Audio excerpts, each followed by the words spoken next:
I know it's here somewhere. Finally. Oh, it's time for the doctor.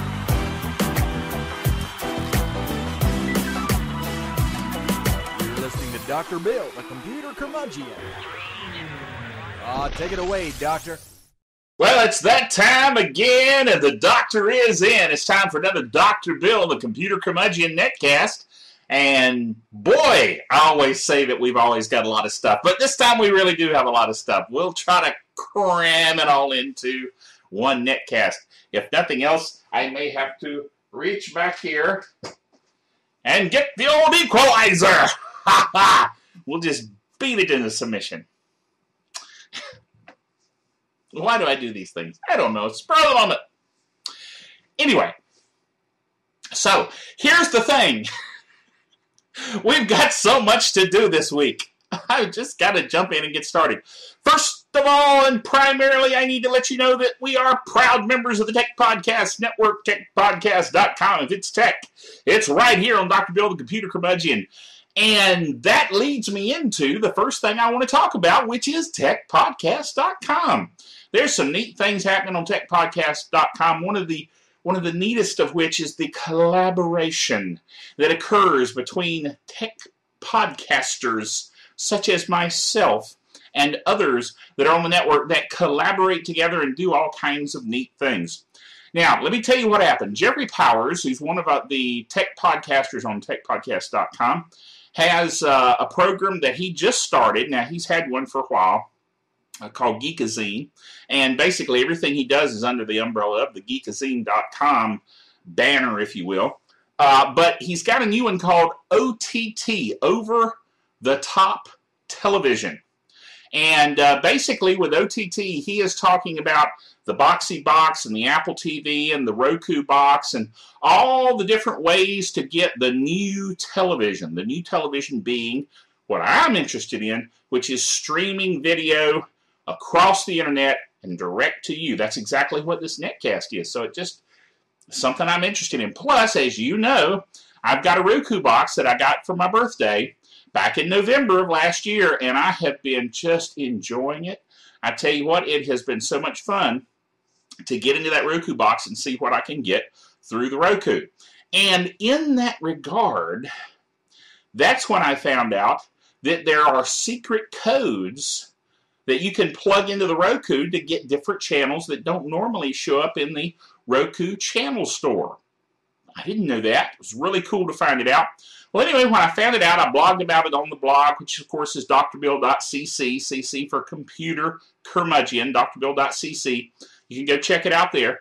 But as I was thinking about it, I ought to tell Jeffrey Powers over at OTT, at Geekazine, about this. And so he read my email, said, hey, that's a great idea. He did a whole show on it. And he talked about our show here and Tech Podcast Network. And then just mere moments ago, as I record this, I got off of a joint podcast, which is basically the CEO of Raw Voice, which sponsors techpodcast.com and blueberry.com, and the PodPress WordPress add-in or plug-in.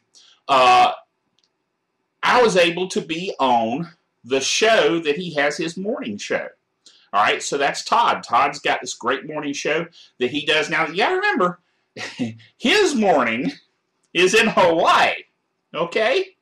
So, Todd's morning in Hawaii is my noon. How weird is that? It's just strange to think about. But anyway, I was on his show, and then Norbert, what is Norbert's? Oh, I'm embarrassed. I don't know Norbert's last name. Totally Cool Tech. You know what I'm going to do? I'm going to go straight to Totally Cool Tech. Yes. And I'm going to find out his name. I was so busy calling him Norbert that I just didn't even connect. Norbert Davis. Sorry, Norbert. I couldn't think of Davis. Too simple. If it was Sheminsky, maybe I remembered it. Sorry. Anyway, Totally Cool Tech Podcast. Go to totallycooltech.com and check out his podcast. And then, of course, the other podcast I should mention very quickly is Geek News Central. Let me go to geeknewscentral.com. And, right there it is. Morning show starts at 7 a.m. Hawaii Standard Time, 9 a.m. Pacific Standard Time. Well, isn't that cool? And there I am, already on the screen. Boy, that's fast, Todd. Dude, that's really cool. Anyway, Todd, of course, is Todd Cochran. I keep calling these guys by their first names. Todd Cochran, we knew that. He is the author of Podcasting, the Do-It-Yourself Guide. He launched Geek News Central in May of 2002. I'm reading this off his website. You can go read it yourself if you wanted to. At any rate, all kinds of good stuff. And I tell you, they have things happening over at techpodcasts.com. So I wanted to mention all that. Because I'm really excited to have been a guest on his morning show. So go check that out at Geek News Central and watch the show. And we talked about a great many things. But we have a lot to talk about here, so I better get right to that. Not the least of which is the one that I just mentioned, which is the Roku Secret Code. Now, as you know, Roku is one of our sponsors right here on drbill.tv. You can go to our website, drbill.cc, as it says right here. Go to our website, click on the banner that's outlined in red that says Roku, and order yourself a Roku box. It will be awesome. I'm telling you, because I love my Roku. And that's why I'm excited they're a sponsor of drbill.tv. And you can get drbill.tv on the Roku box on both Blueberry and on techpodcast.com. And through the use of this special secret code, you can even get it on YouTube on the Roku box. Now, I know what you're saying. You're saying, Dr. Bill, I've got a Roku box, and YouTube's not available. Ha-ha. It is if you have the secret code. Let's look at the article. Here's how it works. On your computer, not on the Roku, on the computer, you go to owner.roku.com. Okay? You open that up, and you log into your account, and then you've got a little string, a little box there that you can put a string in, and the string for the secret code for YouTube is B8VVK. B8VK. No, you don't have to try to pronounce it. Just type it in. Anyway, you type it in there, you click on the OK, and guess what? When you get in on your Roku box and go check, you'll find that you now have YouTube. So you can check out YouTube and you can find Dr. Bill on YouTube on your Roku. How cool is that?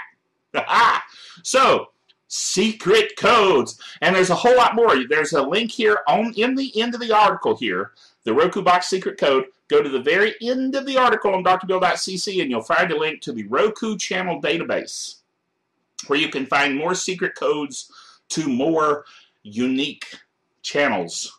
Not all of which I recommend. I don't recommend all of them. No.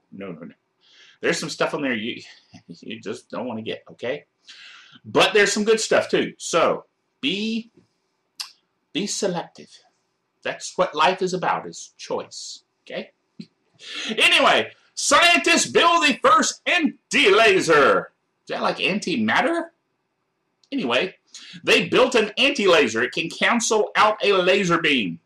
That ought to help us stop the alien invasion. Ha-ha! So anyway, the laser, by the way, is 50 years old. Did you know that? It's been around a while. So now they've got an anti-laser. Yes. Okay. Next item. Oh! I should have known it would get me, but it did. The drum roll telling us that it's the Geek Software of the Week. Geek Software of the Week is one I'm really excited about. I'm just excited today. Can't you tell? I'm bouncing all over everywhere, and I have a hammer if you'll get out of line. Anyway, better watch it. I might break something. Anyway, so Geek Software of the Week is LastPass. LastPass, like it says right there. LastPass, idea here is it's the last password you'll ever need. Yes. What it is you download the software, you install the software, and then all of the usernames and passwords on all of your websites you have an option here. You can suck it into LastPass, and it will store all of them in encrypted form in the cloud. We like the cloud. It's fluffy. So anyway, it saves them there, and then you can even tell it to fill in the username and password when you go to websites. And to log into LastPass, you only have one password. So effectively, you can have one password, and then you can, at each website, have a different, really ugly password that's hard to remember, but let LastPass remember it, and you'll be very, very secure. Awesome. So it's easier. It's everywhere because it's cross-platform. You can run it on Linux, you can run it on the Mac, you can run it on Windows. They have a version for each one, and it works with all browsers. So if you are like me and you use a lot of different browsers and you're flipping from this one to this one, well, it will remember your passwords across all those browsers. That alone is cool. All right, so anyway, it's safer and it's secure, okay? Only you can unlock it, and it is encrypted, which is good. So it's secure and it's multi-platform. That's what it says right there in the article. So I just wanted to share that with you. Okay, next item. The IE9 Release Candidate tops 2 million downloads. Now, this has not been released yet. It's still the Release Candidate. So it's still got one more hurdle of testing to pass. But essentially, this is going to be pretty much what we're going to see when IE9 comes out. Now, the reason I think people are excited about IE9, the reason it's had 2 million downloads, is Microsoft's finally going to get around to supporting web standards. It's about time. Okay? So, I haven't downloaded it yet. I figure as close as we are to release date, you know, I'm just going to wait for the real thing. Besides, I use Chrome for most everything, so I'm not really like chomping at the bit. But when it comes out, you can guarantee I'm going to download it and put it on my system, because if nothing else, you know, there's some things you have to use Internet Explorer for, and I'd rather use one that is nicer, newer, safer, secure, Too many ERs on the end of that. Anyway, next item. Watson is, he not only beat the humans on Jeopardy, he did that, he may be treating them soon. So he may be Dr. Watson. I don't know if I want Watson treating me. Okay? He's really not doing that. That's just a turn of phrase. No, what we're talking about here is that Watson, that technology, may be used in healthcare to help diagnose patients by offering, you know, different options to doctors in terms of diagnosing. That's pretty cool, but I don't think I want him being my doctor. Okay? I'm not even 100% sure about regular doctors. So, you say, but Dr. Bill, you've got a doctorate. Yes, but it's not in medicine. Now I've got one in natural health, and I've got another one in theology. That's enough. 2 is plenty. I'm stopping there. Okay? 2 doctorates is enough for anybody. I got a guy at work that calls me Dr. Bill. That's just odd. And then my pastor, he calls me Doctorus Maximus. And with my size, that's kind of a questionable. You know, I don't know if he's dissing me or not there. But anyway, we'll let that one alone. Next item. Mind control of a computer. Ha-ha! Yes. See, we're not talking about computers controlling your mind, you know, Skynet and the Terminator. No, we're not talking about any of that. We're talking about you with your brain controlling a computer. I can see that might be a problem with some of us. But anyway, the idea here is that paraplegics, those who have lost the ability to use their arms and hands and so forth, might benefit from a computer interface that would allow them to move a mechanical arm or whatever. I mean, who knows? Down the road? Ooh, I just got a sudden idea. What if they took somebody's brain and put it in a robot body with this kind of interface? Would they still be human? Let's not think about that too long, because we're, with Watson beating them on Jeopardy and Ken Jennings, and dude, he kind of whooped up on him. Now, he did have some moments, like saying that Toronto was a city in the U.S. No. It's actually kind of comforting to know that Watson can make mistakes like that. Okay? If he was absolutely perfect and just answered every question first, right on time, and they just kind of stood there like, we don't even get a shot, that would have been boring TV and would have been disheartening. But as it is, he made some mistakes. Matter of fact, he made some really dumb mistakes. But it made for fun TV. I enjoyed it. I watched every single episode, and it was awesome. Anyway, what was I talking about? I was talking about mind control, yes. Researchers at the University of Pittsburgh have been awarded funding for 2 projects that will place brain-computer interfaces, BCI, they've already got an acronym for it, BCI, in patients with spinal cord injuries to test if it's possible for them to control external devices such as a computer cursor or a prosthetic limb with their thoughts. How cool is that? I like the idea, and I know they actually have some video games that do this, where you could control the cursor with your mind. You could have the ship flying through space with your brain controlling it. Talk about getting lost in the video game world. Brings it to a whole nother level. You know what I mean? So anyway, what you need to do, by the way, the other thing, I'll just throw this in as an added little addendum. That's a word for you, addendum. It's kind of one of those words that's fun to say, but let's not go there. As an addendum to the NETCAST, I've been looking into technologies that will allow me to record Skype sessions, much as I did with Todd and Norbert here earlier today. Of course, that was using Todd's tech. Todd has some awesome tech, dude. Geek News Central, he's the geek. Okay. Anyway, he's got some cool stuff. I'm on a very shoestring budget. I'm looking for ways to do it, and I found a program called Super 1010. It's a strange name, but it's Super TIN, Super 1010. And it is, I think it's getting harder for people to name things these days. I think that's the problem. Anyway, not the issue.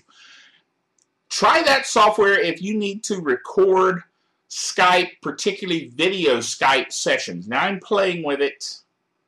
I'm not 100% happy with the results.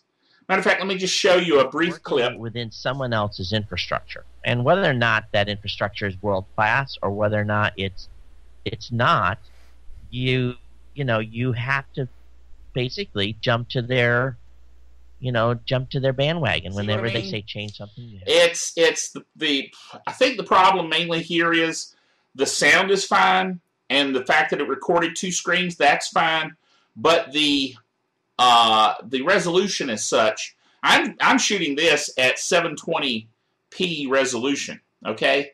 So the resolution is great, and then to have it squished down into that tiny little, pixely thing is, ugh. So I'm still out there looking. If you know of a really cool, awesome, high-resolution way to do video recording of Skype, you let me know. Because I've got a friend of mine, Chucky Daniel, who wants to do a NETCAST, and he and I to interview back and forth, and he's in Washington, D.C., and I'm here in High Point, North Carolina, and, that's kind of a bit of a drive, you know what I mean? So, we need to do it with Skype. So, go out there, my hordes of fans and minions. Yeah. You go out and you find something, and you let me know, because I'm still searching on the old web. Okay? Super 1010's not bad, but I could use better resolution, as you just saw. So anyway, that's it for this week. We had a lot of stuff, and it was very hyper, wasn't it? Because I'm excited. So, until next time, remember that the doctor is out of here.